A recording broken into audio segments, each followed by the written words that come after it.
দেখবে না, ঠিক আছে?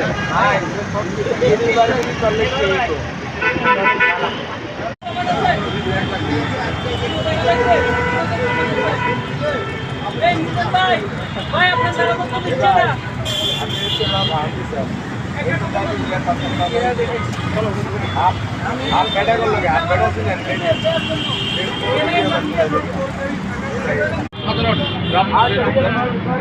ওরা পর্যন্ত বলছেন আপনি জায়গা থেকে আসছেন, বিজন বেড়েছিলেন ওই এলাকার লোকগুলো পর্যন্ত জিজ্ঞাসা করে বিজন বেড়েছিলেন বিজন বের ভিডিও আমরা অসংখ্য দেখি আমার পালা দৌড়েছে আমরা ভালো আমি তো তখন চিন্তা করি যে এত দূর দূরান্ত বেনাপোল একটা ইন্ডিয়ার বর্ডার কিংবা সাতক্ষীরা যশোরের প্রত্যন্ত অঞ্চল, যশোর জেলা সহ না উপজেলা ইউনিয়ন পর্যন্ত যে সকল লোকগুলো আছে, যখন শুনেছি আমরা ঢাকা থেকে আসছি